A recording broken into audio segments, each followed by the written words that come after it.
Hello everyone, welcome to CRB academy. CRB academy YouTube চ্যানেলে তোমাদের সকলকে জানাই স্বাগত। তো দেখো, আজকে আমরা এই ক্লাসে তোমাদের গ্রাম পঞ্চায়েতের বিগত বছরের প্রশ্নপত্র কেমন এসেছিল, তো সেই প্রশ্নপত্র নিয়ে আমরা আলোচনা করব। তোমাদের 2018 সালের প্রশ্নপত্র, পঞ্চায়েত কর্মী নিয়োগ প্রশ্নপত্র, যেখানে তোমাদের মোট 43টি প্রশ্ন এসেছিল, যার মধ্যে ছিল জিকে, ইংরেজি, গণিত এবং বাংলা। ওকে, তো দেখো এই বছর তোমাদের কিন্তু প্রায় 6500 নতুন শূন্যপদের বিজ্ঞপ্তি আসতে চলেছে। তো তোমরা কিন্তু একটা আইডিয়া পাবে যে তোমাদের পঞ্চায়েতে কী টাইপের জিকের প্রশ্ন আসে, কী টাইপের ইংরেজির প্রশ্ন হয়, কী টাইপের গণিতের প্রশ্ন হয় এবং কী টাইপের বাংলার প্রশ্ন হয়। ওকে, তো দেখো শুরু করছি আজকের এই গুরুত্বপূর্ণ ক্লাস, পঞ্চায়েতের বিগত বছরের প্রশ্ন। তো এটা তোমাদের 2018 সালের পঞ্চায়েত কর্মী নিয়োগের কিন্তু প্রশ্নপত্র। ওকে, তো প্রথমে দেখো জিকে প্রশ্ন ছিল, জিকে প্রশ্ন দিয়ে আমরা শুরু করছি। 1 নম্বর প্রশ্ন দেখো কী ছিল, পশ্চিমবঙ্গের সুন্দরবনের মৃত্তিকা কোনটি? দেখো ভূগোল থেকে একটি প্রশ্ন ছিল, লাল মাটি, লবণাক্ত কাদামাটি, পলি মাটি নাকি কালো মাটি। তো প্রত্যেকটা প্রশ্ন কিন্তু আমরা পর্যালোচনা করব, প্রত্যেকটা প্রশ্ন সঠিক উত্তর নিয়ে। এবং এই প্রত্যেকটা প্রশ্ন সঠিক উত্তর কী হবে তোমরাও কিন্তু কমেন্ট করো এবং দেখে নাও যে তোমাদের কতগুলো সঠিক হচ্ছে এবং কতগুলো ভুল হচ্ছে। তো দেখো, পশ্চিমবঙ্গের সুন্দরবনের মৃত্তিকা সঠিক উত্তর হয়ে যাবে এই প্রশ্নের লবণাক্ত কাদামাটি। অপশন বি হয়ে যাবে এই প্রশ্নের সঠিক উত্তর। নেক্সট দেখো 2 নম্বর, ভূগোল থেকে আরেকটি গুরুত্বপূর্ণ প্রশ্ন এসেছিল যে ভারতের সর্বশেষ জনগণনা কবে হয়েছিল? তো এই প্রশ্ন সঠিক উত্তর হয়ে যাবে 2011 সালে। ওকে, তো দেখো এই বছর তোমাদের কিন্তু পঞ্চায়েতের পরীক্ষা হতে চলেছে, তোমরা কিন্তু একটা আইডিয়া পাবে যে তোমাদের জিকে কী টাইপের প্রশ্ন আসে, বাংলা থেকে কী টাইপের প্রশ্ন আসে, গণিত থেকে কী টাইপের প্রশ্ন আসে এবং ইংলিশ থেকে কী টাইপের প্রশ্ন আসে। ওকে, নেক্সট দেখো 3 নম্বর, ইতিহাস থেকে একটি গুরুত্বপূর্ণ প্রশ্ন এসেছিল যে নিম্নলিখিত কোন গুপ্ত শাসক বিক্রমাদিত্য রূপে পরিচিত? দেখো একদমই সহজ প্রশ্ন। তো বিক্রমাদিত্য রূপে পরিচিত সঠিক উত্তর হয়ে যাবে দ্বিতীয় চন্দ্রগুপ্ত। অপশন সি হয়ে যাবে এই প্রশ্নের সঠিক উত্তর। নেক্সট দেখো 4 নম্বর প্রশ্ন, ভূগোল থেকে আরেকটি গুরুত্বপূর্ণ প্রশ্ন এসেছিল যে পশ্চিমবঙ্গের উত্তর প্রবাহী নদীগুলো কোনটি? অর্থাৎ উত্তরবঙ্গের কোনগুলো নদী রয়েছে? তো এই প্রশ্নের সঠিক উত্তর হয়ে যাবে তিস্তা, জলঢাকা, রায়ঢাক। এগুলো কিন্তু উত্তরবঙ্গের নদী, এগুলো কিন্তু বরফ গলা জলে পুষ্ট নদী। ওকে, তো এগুলো হচ্ছে উত্তর প্রবাহী নদী।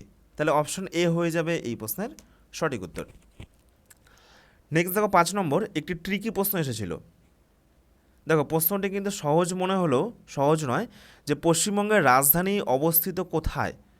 অর্থাৎ পশ্চিমবঙ্গের রাজধানীর নাম কি? কলকাতা। তাহলে কলকাতাটা কোথায় অবস্থিত? নিরক্ষরেখার নিকটে, নাকি কর্কটক্রান্তি রেখার নিকটে, নাকি মকরক্রান্তি, নাকি আর্কটিক সার্কেলে? তো দেখো আমাদের পৃথিবীর মাঝখান দিয়ে গিয়েছে নিরক্ষরেখা, ওকে, যার মান 0 ডিগ্রি, এবং তার উত্তরে রয়েছে কর্কটক্রান্তি রেখা, যার মান হচ্ছে 23.5 ডিগ্রি নর্থ বা উত্তর, এবং দক্ষিণে রয়েছে মকরক্রান্তি রেখা, যার মান হচ্ছে 23.5 ডিগ্রি দক্ষিণ। তো দেখো আমাদের পশ্চিমবঙ্গের উপর দিয়ে কিন্তু একমাত্র কর্কটক্রান্তি রেখা গিয়েছে। ওকে, একমাত্র কিন্তু কর্কটক্রান্তি রেখা গিয়েছে, সেটি হচ্ছে নদিয়া জেলার উপর দিয়ে গিয়েছে। তাহলে তার পাশেই তো কলকাতা অবস্থিত, সুতরাং পশ্চিমবঙ্গের রাজধানী এটি কিন্তু হয়ে যাবে কর্কটক্রান্তি রেখার নিকটে অবস্থিত। ওকে, তো এই টাইপের প্রশ্নগুলো কিন্তু এসেছিল জিকের প্রশ্ন। তো এরপরে দেখো 6 নম্বর প্রশ্ন, 6 নম্বর জিকের প্রশ্ন। দেখো বিজ্ঞান থেকে একটি প্রশ্ন ছিল যে কোন নিয়মে 3টি একই রকম তবে বিজাতীয় কী কী রয়েছে? পনির রয়েছে, দুধ রয়েছে, দই রয়েছে, ঘি রয়েছে। তো দেখো এই তিনটাই কিন্তু পনির, দই, ঘি, এই তিনটাই কিন্তু দুধ থেকে তৈরি হয়। ওকে, সুতরাং দুধ কিন্তু বিজাতীয় হয়ে যাবে। দুধ হচ্ছে মেন জিনিস, এইখান থেকে কিন্তু বাকি প্রোডাক্টগুলো তৈরি হয়, পনির, দই এবং ঘি। তাহলে অপশন বি হয়ে যাবে সঠিক উত্তর। নেক্সট দেখো 7 নম্বর, সংবিধান থেকে গুরুত্বপূর্ণ একটি প্রশ্ন ছিল। সুতরাং তোমাদের পঞ্চায়েতের জন্য কিন্তু জিকের যে পার্টগুলো রয়েছে, ইতিহাস, ভূগোল, বিজ্ঞান, সংবিধান, খেলাধুলা, প্রত্যেকটা বিষয় কিন্তু খুব ভালো করে পড়তে হবে। নেক্সট দেখো সংবিধান থেকে একটি প্রশ্ন ছিল যে একজন রাজ্যসভার সদস্যদের মেয়াদ কত বছর? তো দেখো পার্লামেন্টে 2টো কক্ষ রয়েছে, একটা রয়েছে উচ্চকক্ষ, একটা নিম্নকক্ষ। উচ্চকক্ষ মানে রাজ্যসভা, তো রাজ্যসভার সদস্যদের মেয়াদ মনে রাখবে 6 বছর, আর নিম্নকক্ষ বা লোকসভার সদস্যদের মেয়াদ মনে রাখবে 5 বছর। ওকে, তাহলে এই প্রশ্ন সঠিক উত্তর হয়ে যাবে রাজ্যসভার সদস্যদের মেয়াদ হচ্ছে 6 বছর করে। নেক্সট দেখো 8 নম্বর, ইতিহাস থেকে একটি প্রশ্ন, নিচের কোনটি প্রাচীনতম বেদ? বেদ 4 প্রকার, ঋগ্বেদ, যজুর্বেদ, সামবেদ এবং অথর্ববেদ। তো তার মধ্যে মনে রাখবে ঋগ্বেদ এটি কিন্তু সব থেকে প্রাচীন। অপশন বি হয়ে যাবে এই প্রশ্নের সঠিক উত্তর। নেক্সট দেখো 9 নম্বর, পশ্চিমবঙ্গের ভূগোল থেকে দেখো আরেকটি গুরুত্বপূর্ণ প্রশ্ন ছিল যে পশ্চিমবঙ্গের কোন জেলায় সব থেকে বেশি মালভূমি আছে? তো এই প্রশ্নের সঠিক উত্তর হয়ে যাবে পুরুলিয়া। অপশন সি হয়ে যাবে এই প্রশ্নের সঠিক উত্তর। নেক্সট দেখো 10 নম্বর, হিমালয়ের পাদদেশের সমভূমি দার্জিলিং জেলা কী নামে পরিচিত? ডুয়ার্স, তরাই, রাঢ় নাকি বারিন্দ? তো দেখো দার্জিলিং জেলা কিন্তু তরাই নামে পরিচিত। তরাই কথার অর্থ কী? তরাই কথার অর্থ হচ্ছে স্যাঁতস্যাঁতে। এগুলো কিন্তু পরীক্ষাতে আসে, পরীক্ষার জন্য ভীষণ গুরুত্বপূর্ণ। আর ডুয়ার্স কথার অর্থ কী?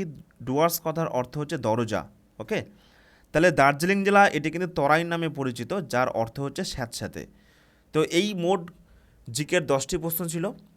তো এইবার আমরা দেখে নেব ইংরেজির প্রশ্ন। ইংরেজি থেকে কী কী প্রশ্ন এসেছিল। তো দেখো ইংরেজির প্রথম প্রশ্ন ছিল কোশ্চেন 11 থেকে 18 কি বলেছে দেখো। কোশ্চেন 11 থেকে 18 বলেছে কারেক্ট প্রিপোজিশন বসাতে বলেছে, fill in the blanks.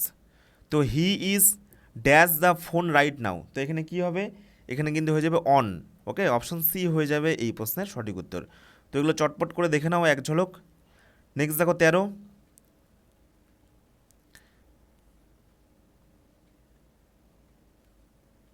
Next দেখো 11 পরে 12 রয়েছে, 12 নম্বরটা দেখে নাও তার আগে। নেক্সট দেখো 12 কী রয়েছে। তো এখানে কোন প্রিপোজিশন বসবে? I have no desire dash fame, তো এখানে হয়ে যাবে ফর। ওকে, অপশন বি হয়ে যাবে এই প্রশ্নের সঠিক উত্তর। নেক্সট দেখো 13 নম্বর, এখানে কোন প্রিপোজিশন বসবে? সঠিক উত্তর কী হবে দেখো। তো দেখো এই প্রশ্নের সঠিক উত্তর হয়ে যাবে টু। ওকে, নেক্সট দেখো 14 number, Rama is dash M A in English, তো এম এর আগে কী বসে? অ্যান বসে। ওকে, অপশন বি হয়ে যাবে এই প্রশ্নের সঠিক উত্তর।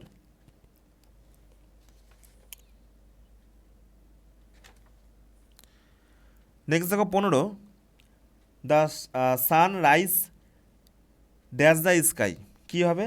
এটা হবে in the sky. Option B হয়ে যাবে সঠিক উত্তর। নেক্সট দেখো 16, Netaji Subhash was born dash 23 January in the year 1897, তো এখানে কী বসবে? সালের আগে কী বসে? সালের আগে কিন্তু অন বসে। ওকে, নেক্সট দেখো 17, honesty is dashed best policy, এই প্রশ্ন সঠিক উত্তর হবে দ্য বেস্ট পলিসি। ওকে, তো এগুলো কিন্তু মনে রাখবে, এবং এই টাইপের প্রশ্নগুলোই তোমাদের কিন্তু এবছরও আসবে, তোমাদের পরীক্ষার সিলেবাসে কিন্তু এগুলো রয়েছে। নেক্সট দেখো 18, রিনা ইজ সিনিয়র ড্যাশ হিনা, এখানে কি হবে? এখানে হবে দেন, মানে থেকে, হিনার থেকে সে কিন্তু বড় থেকে। ওকে, নেক্সট দেখো 19, নিয়ারেস্ট মিনিং অফ কী আছে? অথেন্টিক, তো অথেন্টিকের একটি প্রতিশব্দ কী হবে? দেখো সিনোনাম, অ্যান্টোনিমস এগুলো তোমাদের কিন্তু পড়তে হবে। সঠিক উত্তর হয়ে যাবে জেনুইন। অপশন ডি হয়ে যাবে এই প্রশ্নের সঠিক উত্তর। এবং লাস্ট প্রশ্ন দেখো ইংরেজির 20 নম্বর প্রশ্ন, অপোজিট মিনিং মানে বিপরীত শব্দ, তো এটার বিপরীত শব্দ কী হবে? সঠিক উত্তর হয়ে যাবে কেয়ারফুল। ওকে, অপশন এ হয়ে যাবে সঠিক উত্তর। তো এই হলো ইংরেজি প্রশ্ন। এইবারে দেখো গণিতের প্রশ্ন। দেখো গণিতের প্রশ্নগুলো আমি জাস্ট তোমাদেরকে প্রশ্নগুলো দেখিয়ে দিচ্ছি কী টাইপের প্রশ্ন এসেছিলো।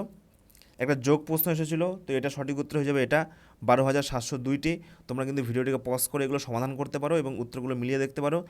নেক্সট দেখো 22, একটি গুণ প্রশ্ন এসেছিলো, তো এটা সঠিক উত্তর হয়ে যাবে 4,43,875, অপশন বি হয়ে যাবে সঠিক উত্তর। নেক্সট দেখো 23, দেখো একটা সরল সুদের অঙ্ক এসেছিলো, যে কিছু টাকা ব্যাংকে সরল সুদে রাখা হলো, যা 4 বছরের সুদে আসলে 1240 টাকা হলো এবং 10 বছরের সুদে আসলে 1600 টাকা হলো, তাহলে আসল নির্ণয় করো। তো এখানে আসলটা হয়ে যাবে কিন্তু 1000। ওকে, এবং তোমাদের এগুলো কিন্তু প্রত্যেকটা ইংরেজি এবং গণিত বিস্তারিত সহকারে করানো হবে পরের ক্লাসে। নেক্সট ক্লাস খুব শীঘ্রই কিন্তু আসছে। নেক্সট দেখো 24, দেখো একটি দিনের কাজ ছিল, একটি কাজ এ 10 দিনে কাজ করতে পারে, ওই কাজটি বি 20 দিনে করতে পারে, এবং উহারা সিকে সাথে নিয়ে মানে এ প্লাস বি প্লাস সি একসাথে ওই কাজটি 5 দিনে কমপ্লিট করতে পারে, তাহলে সি একা কত দিনে কাজটি কমপ্লিট করবে। ওকে, তো এই টাইপের প্রশ্নগুলো কিন্তু এসেছিলো। এটা কি হবে? যে এ করে হচ্ছে 10 ভাগের 1 অংশ, বি করে হচ্ছে 20 ভাগের 1 অংশ, আর এ বি সি মিলিয়ে করে হচ্ছে 5 ভাগের 1 অংশ, তাহলে এটা হয়ে যাবে মাইনাস, এই দুটো হয়ে যাবে যোগ, এবং বাকি যা থাকবে সেটাই কিন্তু সি এর অংশ হবে, এবং ওটাকে উল্টে দিলে দিন বেরিয়ে যাবে। ওকে, তো এইভাবে কিন্তু এগুলো সলভ করতে হবে, তোমাদের কিন্তু এগুলো গণিত স্যার করিয়ে দেবে। নেক্সট দেখো 4 অঙ্কের একটি সংখ্যা কি বলেছে, এটা যদি 11 দ্বারা বিভাজ্য হয়, তো 11 দ্বারা বিভাজ্যের নিয়ম তোমাদের জানতে হবে। এবং এখানে কি বসবে, এখানে বসবে 7, এর জায়গায় কী হবে 7, অর্থাৎ 7381, এই সংখ্যাটা কিন্তু 11 দ্বারা বিভাজ্য। ওকে, এই টাইপের প্রশ্নগুলো এসেছিলো। নেক্সট দেখো 26, যদি 3টি আমকে 4টি ক্রয় মূল্যে বিক্রি করা হয় তবে লাভ কত? লাভ কত? লাভ হয়ে যাবে কিন্তু 1 অংশ লাভ। তাহলে 3-এ হয় ক্রয় মূল্য কত? 3, 3-এ হয় 1, 1-এ কত? 100-তে কত? তাহলে এটা হয়ে যাবে 100/3 100/3 মানে 33.33% বা 33.1%। অপশান সি হয়ে যাবে সঠিক উত্তর। ওকে, নেক্সট দেখো বলেছে এই যে একটা সংখ্যা, এই সংখ্যার মধ্যে কতগুলো 9 রয়েছে যেগুলো 6 এবং 7-এর মাঝখানে আছে। 6 এবং 7-এর মাঝখানে কতগুলো 9 আছে? দেখবে এখানে 4টি 9 আছে, 4টি 9 যার দুপাশে 6 এবং 7 রয়েছে। অপশান সি হয়ে যাবে সঠিক উত্তর। ওকে, নেক্সট দেখো আরও 3টি প্রশ্ন রয়েছে গণিতের, এবং এই টাইপের প্রশ্নগুলোই তোমাদের কিন্তু এই বছর পরীক্ষাতে আসবে। এই টাইপের প্রশ্নগুলো খুব ভালো করে করবে। নেক্সট দেখো প্রশ্ন রয়েছে, একজন তার মাহিনা 10% ব্যাংকে জমা করার পর অবশিষ্ট টাকার 4% বাড়ি ভাড়া দেন। তার মাহিনা 5,000 টাকা হলে তিনি কত টাকা বাড়ি ভাড়া দিতেন? তো এই প্রশ্নের সঠিক উত্তর হয়ে যাবে 180 টাকা। ওকে, দেখো ভীষণ গুরুত্বপূর্ণ প্রশ্ন, প্রচুরবার কিন্তু বিভিন্ন পরীক্ষাতে এই প্রশ্নটি এসেছে। তোমাদের পঞ্চায়েত পরীক্ষাতে এসেছিল যে একটি প্রশ্নপত্রে 100টি 200 নম্বরের প্রশ্ন আছে, প্রতিটি সঠিক উত্তরের জন্য 2 নম্বর করে দেওয়া হবে আর ভুল উত্তরের জন্য 1 নম্বর কাটা হবে। একজন ছাত্র সবকটি প্রশ্নের উত্তর করে 80 নম্বর পেল। ছাত্রটি কটি প্রশ্ন সঠিক উত্তর করেছিল? তো সঠিক উত্তর হয়ে যাবে এখানে মোট 60টি প্রশ্ন সঠিক উত্তর করেছিল। ওকে, নেক্সট দেখো একটি আয় ব্যয়ের অঙ্ক, এ এবং বি আয়ের অনুপাত 3:2 এবং 5:3 হলো তাদের ব্যয়ের অনুপাত। যদি প্রত্যেকে 1000 টাকা করে সঞ্চয় করে তাহলে তাদের বিয়ের আয় কত? দেখো খুব একটা কিন্তু সহজ প্রশ্ন কিন্তু আসেনি অঙ্কটা, বিশেষ করে অঙ্কটা কিন্তু খুব একটা সহজ প্রশ্ন হয়নি। সুতরাং তোমাদের কিন্তু অঙ্কটা খুব ভালো করে করতে হবে এবং এই টাইপের প্রশ্নগুলো কিন্তু করতে হবে। নেক্সট দেখো বাংলা, মোস্ট ইম্পর্ট্যান্ট একটি বিষয়। বাংলা তোমরা যদি একটু ভালো করে পড়াশোনা করো তোমরা কিন্তু বাংলাতে এখানে 56 নম্বর পাবে, বাংলাতে একদম 56 নম্বর পাবে, এবং এখানে কিন্তু কম্পিটিশনটা হবে। ওকে, দেখো বাংলার প্রথম প্রশ্ন কী ছিল, এবং আমাদের ব্যাচে কিন্তু বাংলা প্রত্যেকটা অধ্যায় ধরে ধরে করানো হচ্ছে। আগামী 20 মে থেকে কিন্তু অলরেডি শুরু হবে এবং তোমাদের ক্লাসের শেষে আমি বলে দিচ্ছি আমাদের ব্যাচ সংক্রান্ত অ্যানাউন্সমেন্ট। তো বাংলার প্রথম প্রশ্ন কী ছিল দেখো, সঙ্গীত এর সন্ধি বিচ্ছেদ কী? তো সঙ্গীত এর সন্ধি বিচ্ছেদ হয়ে যাবে সমযোগগীত। ওকে, অপশন ডি হয়ে যাবে এই প্রশ্নের সঠিক উত্তর। নেক্সট দেখো 32, আপন এই শব্দটির অর্থ কী? সমার্থক শব্দ কোনটি? একান্ত, নিজস্ব, দোকান নাকি অহং? তো আপনের অর্থ কী আপন শব্দটির? তো দেখো আপন শব্দটির অর্থ হচ্ছে কিন্তু দোকান। ওকে, এখানে মধ্যাহ্ন রয়েছে, আপন। যদি আপন থাকতো, দন্তান্ন থাকতো, তাহলে কিন্তু হয়ে যেত একান্ত, মানে নিজের, আমার নিজের আপন। কিন্তু এখানে মধ্যাহ্ন রয়েছে, এই আপন মানে হচ্ছে দোকান। মনে রাখবে অপশন সি হয়ে যাবে সঠিক উত্তর। ওকে, এবং বেশ কিছু প্রশ্ন তোমাদের কিন্তু রিপিট হয়, এবং ভাগ্য ভালো থাকলে বেশ কিছু প্রশ্ন তোমরা কিন্তু এখান থেকে রিপিটও কমন পেয়ে যাবে এই বছর পঞ্চায়েত পরীক্ষায়। নেক্সট দেখো 33, স্বামী শব্দের প্রতিশব্দ কোনটি? স্বামী। তো দেখো দ্বৈত, এটাও স্বামী শব্দের প্রতিশব্দ। কান্ত, নাথ, অর্থাৎ উপরের সব কয়টি হয়ে যাবে এই প্রশ্নের সঠিক উত্তর। ওকে, তো এগুলো কিন্তু একটু কঠিন মনে হলো, তোমরা যদি এটা চর্চার মধ্যে থাকো, সঠিকভাবে যদি গাইডেন্স নাও, তোমরা কিন্তু এখানে বাংলাতে 56 নম্বর পাবে। ওকে, এবং বাংলা প্রত্যেকটা অধ্যায় কিন্তু পড়তে হবে, প্রতিশব্দ থেকে শুরু করে সন্ধি বিচ্ছেদ, তারপরে বাক্য পরিবর্তন, এগুলো প্রত্যেকটি পড়তে হবে। নেক্সট দেখো 34, দেখো বাক্য পরিবর্তন থেকে প্রশ্ন, নিচের কোনটি মিশ্র বাক্যের উদাহরণ? সরল বাক্য হয়, যৌগিক বাক্য হয়, জটিল বাক্য হয়, মিশ্র বাক্য হয়। মিশ্র বাক্য মানে কি? যে বাক্যের মধ্যে দুটো সরল বাক্য থাকে। তো দেখো সঠিক উত্তর হয়ে যাবে মিশ্র বাক্য।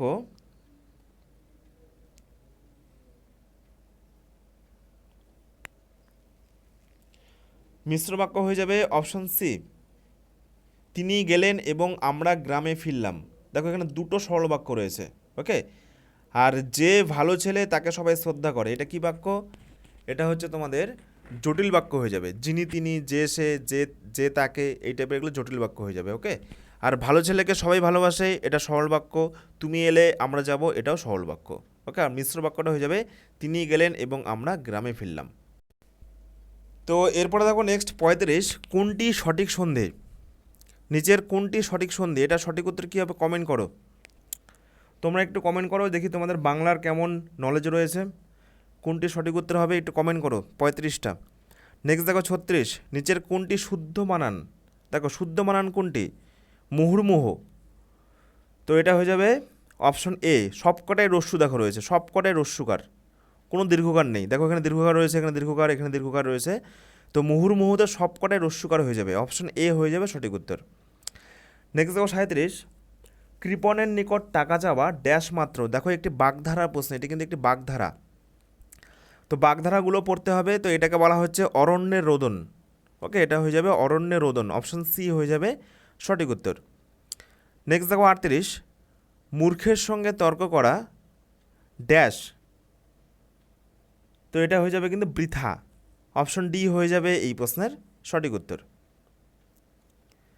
নেক্সট দেখো 39, কর্মভোগ এড়ানো যায় না। তো এখানে কর্ম, এটি কোন অর্থে প্রকাশিত হয়েছে? তো কর্মটা হয়ে যাবে কৃতকর্ম, ক্রিয়ার যে বিভিন্ন ভাগগুলো রয়েছে এগুলো কিন্তু পড়তে হবে, অপশন সি হয়ে যাবে এই প্রশ্নের সঠিক উত্তর। নেক্সট দেখো 40 নম্বর প্রশ্ন, ছেলেটি কোনো কর্মের নয়, কমা কুরের ড্যাশ।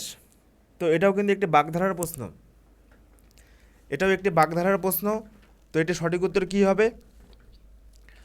তো দেখো ছেলেটি কোনো কর্মের নয়, এটি হয়ে যাবে কুরের বাদশা, একে বলা হয় কুরের বাদশা, অপশন ডি হয়ে যাবে এই প্রশ্নের সঠিক উত্তর। নেক্সট দেখো 41, দুঃখ বিনা সুখ লাভ হয় কি? তো দুঃখ বিনা সুখ লাভ হয় কি, এখানে কি হবে? এটা হয়ে যাবে মোহিতে। তো এই টাইপের কিন্তু প্রশ্নগুলো তোমাদেরকে সলভ করতে হবে। ওকে, নেক্সট দেখো 42, শেষের কবিতা। দেখো বাংলা সাহিত্যের গুরুত্বপূর্ণ একটি উপন্যাস, শেষের কবিতা এটি একটি কি? এটি একটি উপন্যাস, অপশন ডি হয়ে যাবে সঠিক উত্তর। তো এটিকে কিন্তু সকলেই কাব্যগ্রন্থ করতে পারে বা কাব্যনাট্য করতে পারে। এটি বিশ্বকবি রবীন্দ্রনাথ ঠাকুর রচিত একটি গুরুত্বপূর্ণ উপন্যাস, এবং এই টাইপের প্রশ্নগুলো কিন্তু পড়তে হবে। বাংলা সাহিত্যের যে বিভিন্ন গুরুত্বপূর্ণ গ্রন্থ রচয়িতা, বিভিন্ন চরিত্র স্রষ্টা, তারপরে বিভিন্ন পরিচিত নাম, এগুলো কিন্তু তোমাদের পড়তে হবে পঞ্চায়েতের পরীক্ষার জন্য। ওকে, নেক্সট এবং লাস্ট প্রশ্ন, সে যেতে চায় তথাপি বসে আছে। তো এটি কোন শ্রেণীর বাক্য? তো সে যেতে চায় তথাপি, তথাপি বসে আছে, এটি কিন্তু হয়ে যাবে একটি যৌগিক বাক্য। মানে এখানে দেখো দুটো বাক্য রয়েছে। ওকে, সে যেতে চায় এবং সে বসে আছে, এটাকেই একসঙ্গে করা হয়েছে তথাপি বসে আছে, তাহলে এটি একটি যৌগিক বাক্য হয়ে যাবে। ওকে, এবং বাক্যের যে বিভিন্ন শ্রেণীবিভাগগুলো রয়েছে, গঠনগত বিভিন্ন শ্রেণীবিভাগ, হ্যাঁ, তারপরে রয়েছে প্রশ্নবোধক বাক্য, তারপরে তোমাদের বিস্ময়বোধক বাক্য, এই প্রত্যেকটা শ্রেণীবিভাগ তোমাদের কিন্তু পড়তে হবে। বাক্যের পরিবর্তন বা বাক্যের গঠনগত পার্থক্য, এই টপিকটা তোমাদের পরীক্ষার জন্য কিন্তু মোস্ট ইম্পর্টেন্ট পঞ্চায়েত পরীক্ষা। ওকে, তো এই হলো তোমাদের পঞ্চায়েতের বিগত বছরের প্রশ্ন। আশা করি তোমরা একটা আইডিয়া পেলে যে তোমাদের কী টাইপের প্রশ্নপত্র পরীক্ষাতে আসে। তো দেখো শেষ মুহূর্তে গুরুত্বপূর্ণ একটি অ্যানাউন্সমেন্ট, আমাদের সিআরপি একাডেমি তত্ত্বাবধানে আগামী 20 মে থেকে শুরু হতে চলেছে পঞ্চায়েত ব্যাচ 2026। তো এই ব্যাচে তোমরা কিন্তু এই যে বাংলার টপিকগুলো করানো হলো, প্রত্যেকটা বাংলার টপিক, ইংরেজি, গণিত, জিকের মধ্যে ইতিহাস, ভূগোল, বিজ্ঞান, সংবিধান, কারেন্ট অ্যাফেয়ার্স, সমস্ত কিছু থাকবে। তো এই পুরো 4টা বিষয়ের তোমরা কিন্তু অধ্যায়ভিত্তিক ক্লাস পেয়ে যাবে, ভিডিও ক্লাস এবং PDF note, live doubt clearing class তোমরা পেয়ে যাবে। পরীক্ষাতে তোমরা কিন্তু হুবহু কমন পেয়ে যাবে। ওকে, এছাড়া বোনাস হিসেবে তোমরা কিন্তু গ্রামীণ অর্থনীতি, কৃষি এবং পঞ্চায়েতি রাজ সম্পর্কিত বেশ কিছু গুরুত্বপূর্ণ ক্লাস পেয়ে যাবে, কারণ এই টপিকগুলো থেকে কিন্তু এই বছর প্রশ্ন আসার সম্ভাবনা প্রবল। ওকে, তো দেখো এই ব্যাচের বর্তমানে কিন্তু অফার চলছে মাত্র 499 টাকা, ওয়ান টাইম পেমেন্ট, মাসিক কোনো ফিজ নেই, পুরো 1 বছর তোমরা কিন্তু এই ব্যাচের ভ্যালিডিটি পেয়ে যাবে। ওকে, তো তোমরা যারা যারা ভর্তি হতে চাইছো, তোমরা কিন্তু এই যে আমাদের অফিসিয়াল হোয়াটসঅ্যাপ নম্বর 9647553612, তোমরা কিন্তু এই নম্বরে যোগাযোগ করে নিতে পারো। সিট সংখ্যা কিন্তু একদম লিমিটেড রয়েছে। ওকে, তো তোমাদের যাদের প্রয়োজন তোমরা কিন্তু আমাদের এই ব্যাচে ভর্তি হতে পারো, এবং তোমরা কিন্তু পরীক্ষাতে হুবহু কমন পেয়ে যাবে, এটুকু গ্যারেন্টি কিন্তু আমরা দিতে পারি। ওকে, তো এই হচ্ছে আমাদের অফিসিয়াল হোয়াটসঅ্যাপ নম্বর, এবং ভিডিওর ডেসক্রিপশনে কিন্তু বিস্তারিত তথ্য রয়েছে, সেখান থেকে তোমরা কিন্তু দেখে নিতে পারো। আর তোমরা যারা এখনও পর্যন্ত আমাদের সিআরপি একাডেমির অফিসিয়াল টেলিগ্রাম গ্রুপটাতে যুক্ত হওনি, একদম ফ্রিতে তোমরা কিন্তু যুক্ত হয়ে যেতে পারবে, কারণ প্রতিনিয়ত বিভিন্ন পরীক্ষার ফ্রি পিডিএফ, মক টেস্ট, এগুলো তোমরা কিন্তু এই টেলিগ্রাম গ্রুপে পেয়ে যাবে। টেলিগ্রামে গিয়ে সার্চ করো সিআরপি একাডেমি আর জয়েন বাটনে ক্লিক করে যুক্ত হয়ে যাও আমাদের এই টেলিগ্রাম গ্রুপে। দেখো অলরেডি প্রায় 2 লক্ষের বেশি মেম্বার কিন্তু ফ্রিতে আমাদের এই গ্রুপে যুক্ত হয়েছে। অথবা টেলিগ্রাম গ্রুপে যুক্ত হওয়ার যে লিঙ্ক, সেই লিঙ্কটাও আমি ভিডিও ডেসক্রিপশনে দিয়ে রাখবো, সেখান থেকেও তোমরা কিন্তু যুক্ত হতে পারো। ধন্যবাদ।